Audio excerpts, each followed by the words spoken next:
ഗൗര്യാ സാർദ്ധം തദഗ്രേ പുരഭിദധഗതത്വത്പ്രിയ പ്രേക്ഷണാർത്ഥീ സിദ്ധാനേവസ്യ ദത്വാ സ്വയമയമജരാമൃത്യുതാദീൻ ഗതോഭൂത്.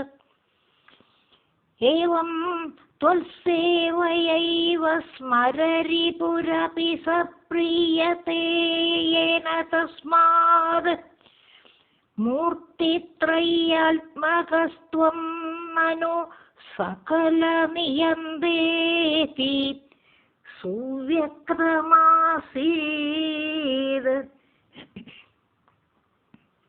ഗൗര്യാ സാർദ്ധം തദഗ്രേ പുരഭിദധഗതത്വത്പ്രിയ പ്രേക്ഷണാർത്ഥീ സിദ്ധാനേവസ്യ ദത്വാ സ്വയമയമജരാമൃത്യുതാദീൻ ഗതോഭൂത്. ഏവം ത്വൽസേവയൈവ സ്മരരിപുരപി സപ്രീയതേ യേന തസ്മാത് മൂർത്തിത്രയാത്മകസ്ത്വം നനു സകലനിയന്തേതി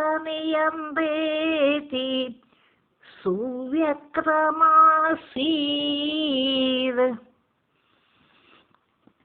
ഗുരുവായൂരപ്പ, നരനാരായണന്മാർ മാർക്കണ്ഡേയൻ പ്രാർത്ഥിച്ച വരം നൽകി സ്വന്തം സ്ഥാനത്തേക്ക് തന്നെ തിരിച്ചുപോയി. അതിനുശേഷം അതിഭയങ്കരമായ കാറ്റടിച്ചു. മേഘങ്ങൾ അത്യുച്ചത്തിൽ ഗർജിച്ചു. കാറ്റടിച്ച് ഇളകുന്ന മേഘങ്ങളിൽ നിന്ന് പൊഴിയുന്ന വെള്ളം നിറഞ്ഞ് കര കവിഞ്ഞൊഴുകുന്ന 7 കടലുകളിൽ സമസ്ത ലോകങ്ങളും മുങ്ങിപ്പോയി. മാർക്കണ്ഡേയൻ ആ ജലസമൂഹത്തിൽ അനേകം കോടി സംവത്സരങ്ങൾ മുങ്ങിയും പൊങ്ങിയും കഷ്ടപ്പെട്ട് അവസാനം ആലിലയിൽ ശയിക്കുന്ന ആലില കണ്ണനായ ഗുരുവായൂരപ്പ അങ്ങയെ കണ്ടു എന്ന് നമ്മൾ മുമ്പ് പറഞ്ഞതാണ്. മാർക്കണ്ഡേയൻ കണ്ട രൂപം ഭാഗവതത്തിൽ ഇപ്രകാരം വർണ്ണിക്കുന്നു. പ്രാഗുത്തരസ്യാം ശാഖായാം തസ്യാപി ദദൃശേ ശിശും ശയാനം പർണപുടകേ ഗ്രസന്തം പ്രഭയാതമഃ മഹാമരതകശ്യാമം ശ്രീമദ്വദനപങ്കജം കമ്പുഗ്രീവം മഹോരസ്തം സുനാസം സുന്ദരഭ്രുവം ശ്വാസൈജദളകാഭാതം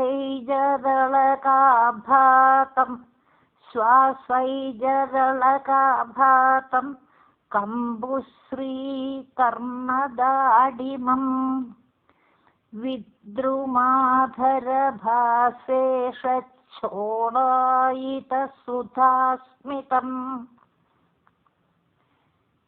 പത്മഗർഭാരുണാപാംഗം ഹൃദ്യഹാസാവലോകനം ശ്വാസൈജദ്വലി സംവിഘ്നനിമ്നനാഭിദളോദരം നിമ്നനാഭിദളോദരം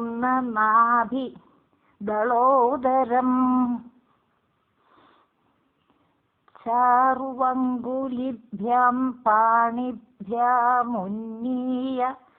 ചരണാംബുജം മുഖേ നിധായ വിപ്രേന്ദ്രോ ധയന്തം വീക്ഷ്യ വിസ്മിത.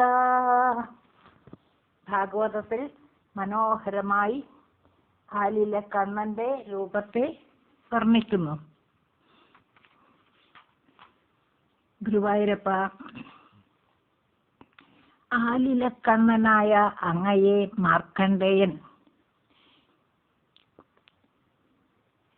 രോമാഞ്ചകഞ്ചുകിതനായി നോക്കി ഒന്ന് തൊടാൻ ആഗ്രഹിച്ചു. ആ സുന്ദര വിഗ്രഹത്തെ ഒന്ന് തൊടാൻ മാർക്കണ്ഡേയൻ ആഗ്രഹിച്ചു. അങ്ങനെ ആഗ്രഹിച്ച് അടുത്തു ചെന്നപ്പോൾ ആലിലക്കണ്ണനായ ഗുരുവായൂരപ്പ, അങ്ങയുടെ ശ്വാസവായുവിൽ കൂടി മാർക്കണ്ഡേയൻ ആലിലക്കണ്ണന്റെ ഉദരത്തിലെത്തി. ആ കുഞ്ഞി വയറിൽ എല്ലാ ലോകങ്ങളെയും മാർക്കണ്ഡേയൻ കണ്ടു വല്ലാതെ അത്ഭുതപ്പെട്ടു. വീണ്ടും ശ്വാസവേഗശക്തി കൊണ്ട് അദ്ദേഹം ഉള്ളിൽ നിന്ന് മൂക്കിൽ കൂടി പുറത്തേക്ക് വീഴ്ത്തപ്പെട്ടു. അങ്ങനെ പുറത്തേക്ക് വീണുപോയ മാർക്കണ്ഡേയൻ നോക്കിയപ്പോൾ എന്താണ് കാണുന്നത്? ആലിലക്കണ്ണൻ മാർക്കണ്ഡേയനെ കടാക്ഷിച്ചുകൊണ്ട് മനോഹരമായി പുഞ്ചിരിക്കുന്നു. കൗതുകത്തിന്റെ ശക്തി കൊണ്ട് മാർക്കണ്ഡേയൻ ആലിലക്കണ്ണനായ ഗുരുവായൂരപ്പ, അങ്ങയെ കെട്ടിപ്പിടിക്കാൻ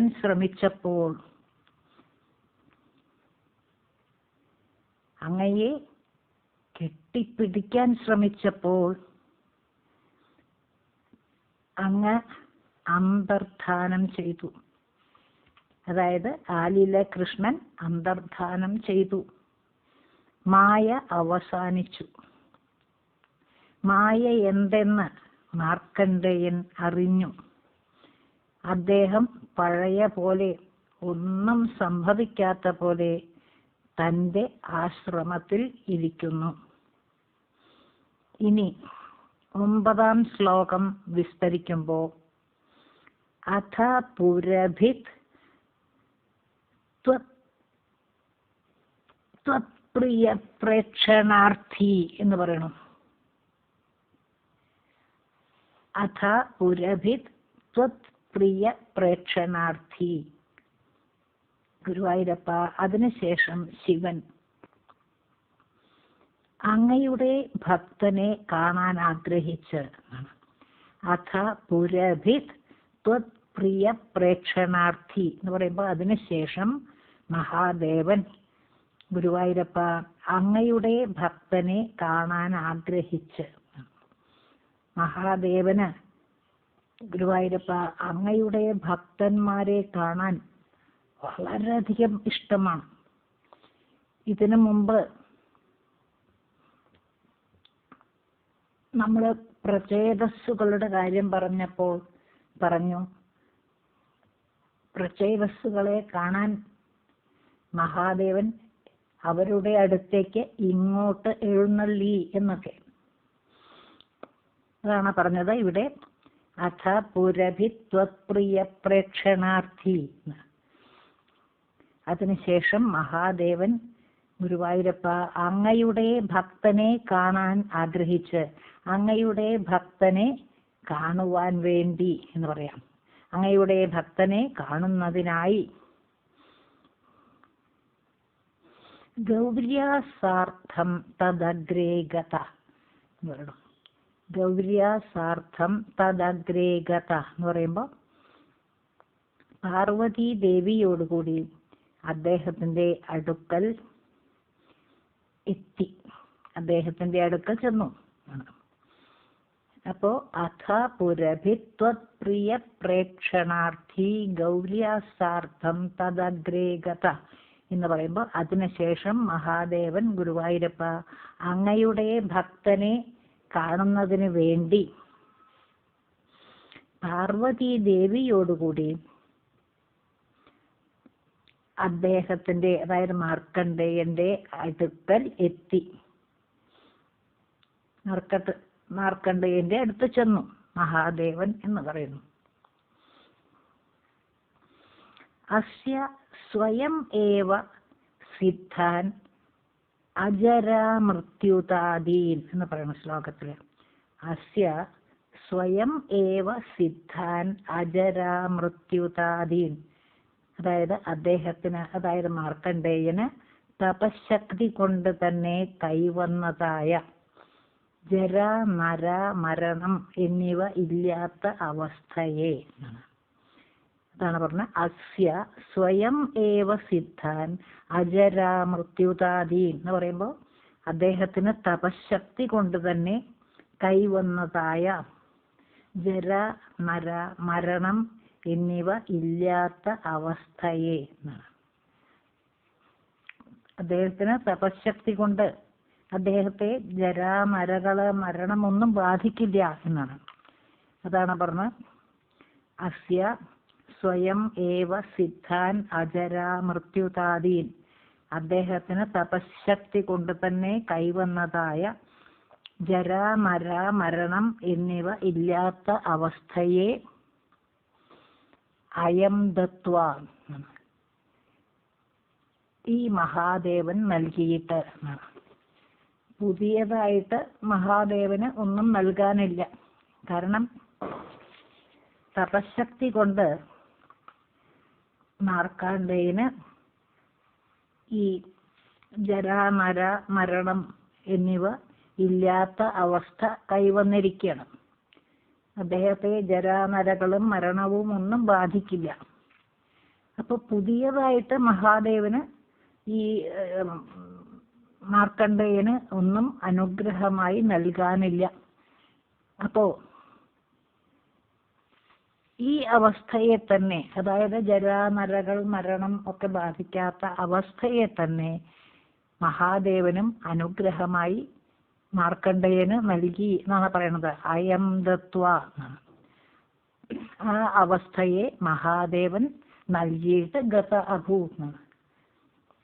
അദ്ദേഹവും അദ്ദേഹത്തിന്റെ സ്ഥാനത്തേക്ക് തിരിച്ചു പോയി, അവിടെ നിന്ന് പോയി എന്ന് പറയാം.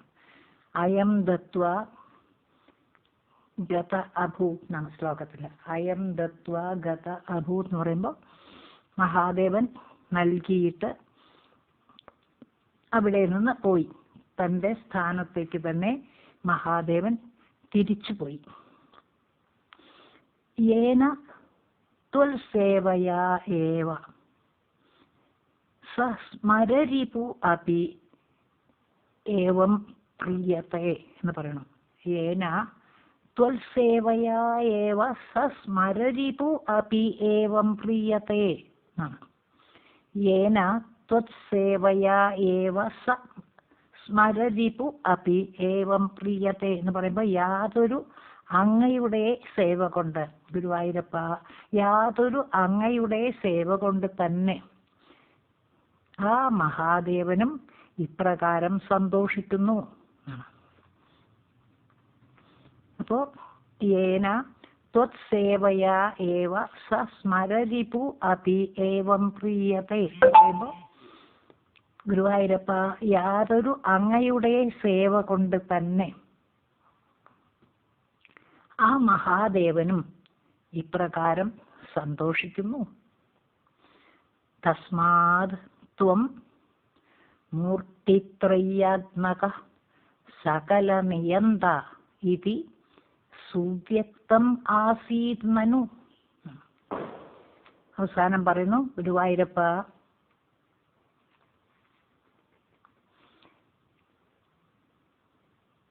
തസ്മാത് ത്വം മൂർത്തിത്രയാത്മക സകല നിയന്ത ഇതി സുവ്യക്തം ആസീത് നനു. ഗുരുവായൂരപ്പ, അതുകൊണ്ട് അങ്ങ് ത്രിമൂർത്തി സ്വരൂപനും മൂർത്തിത്രയാത്മക എന്നൊക്കെ പറയുമ്പോൾ അങ്ങ് തന്നെ ത്രിമൂർത്തി സ്വരൂപനും സകല നിയന്ത, സകലവും നിയന്ത്രിക്കുന്നവനും എന്നാണ്. സകല നിയന്ത ഇതി സുവ്യക്തം ആസീത്, സുവ്യക്തം ആസീത് നനു ഉണ്ട്. അതുകൊണ്ട് ഗുരുവായൂരപ്പ, അങ്ങ് ത്രിമൂർത്തി സ്വരൂപനും, അതായത് മൂന്ന് മൂർത്തികളും അങ്ങ് തന്നെ എന്നാണ്. അപ്പോൾ അതുകൊണ്ട് ഗുരുവായൂരപ്പ അങ്ങ് ത്രിമൂർത്തി സ്വരൂപനും സർവം നിയന്ത്രിക്കുന്നവനും ആകുന്നു എന്ന് ഇതി സുവ്യക്തം ആസീത് മനു എന്ന്. ഇതി സുവ്യക്തം ആസീത് മനു എന്ന് പറയുമ്പോൾ എന്ന് ഏറ്റവും സ്പഷ്ടമായി ഭവിച്ചുവല്ലോ എന്നാണ്. സ്പഷ്ടമായി, അത് ഏറ്റവും സ്പഷ്ടമായി നമുക്ക് മനസ്സിലാക്കാൻ സാധിക്കുന്നു എന്നൊക്കെ പറയാം. അതാണ് ഗുരുവായൂരപ്പ അവിടുന്ന് തസ്മാത് ത്വം മൂർത്തിത്രയാത്മക സകല നിയന്ത ഇതി സുവ്യക്തം ആസീത് മനു.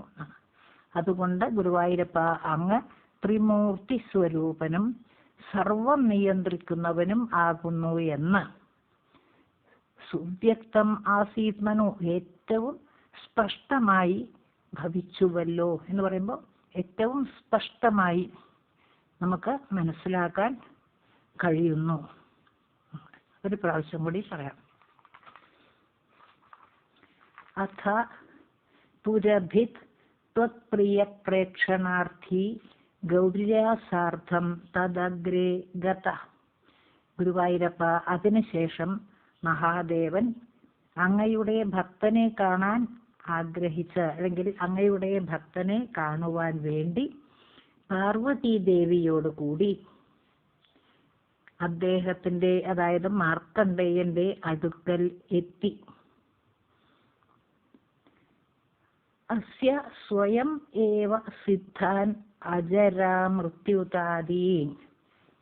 അദ്ദേഹത്തിന്, അതായത് മാർക്കണ്ഡേയന് തപശക്തി കൊണ്ട് തന്നെ കൈവന്നതായ ജര, നര, മരണം എന്നിവ ഇല്ലാത്ത അവസ്ഥയെ മഹാദേവനും നൽകിയിട്ട് അയം ദത്വ, പുതിയതായിട്ടൊന്നും നൽകാനില്ല, എല്ലാം തികഞ്ഞ ആളാണ് മാർക്കണ്ഡേയൻ. അപ്പോ ഈ ജര, നര, മരണം എന്നിവ ഇല്ലാത്ത അവസ്ഥയെ അത് തപശക്തി കൊണ്ട് ഓൾറെഡി കൈവന്നിട്ടുണ്ട് മാർക്കണ്ഡേയന്. അപ്പൊ ആ അവസ്ഥയെ തന്നെ വീണ്ടും അയം ദത്വ മഹാദേവൻ നൽകിയിട്ട് ഗത അഭൂത്. അയം ദത്വ ഗത അഭൂത്, മഹാദേവൻ നൽകിയിട്ട് അവിടെ നിന്ന് പോയി. മഹാദേവൻ തൻ്റെ സ്ഥാനമായ കൈലാസത്തിലേക്ക് തിരിച്ചുപോയി എന്ന് പറയാം. പിന്നെ പറയണു യേന ത്വത് സേവയാ ഏവ സ സ്മരരിപു അപി ഏവം പ്രിയത്തെ. യാതൊരു ഗുരുവായൂരപ്പ അങ്ങയുടെ സേവ കൊണ്ട് തന്നെ ആ മഹാദേവനും ഇപ്രകാരം സന്തോഷിക്കുന്നു. സ സ്മരരിപു അപി ഏവം പ്രിയത്തെ എന്ന് പറയുമ്പോൾ ആ മഹാദേവനും ഇപ്രകാരം സന്തോഷിക്കുന്നു.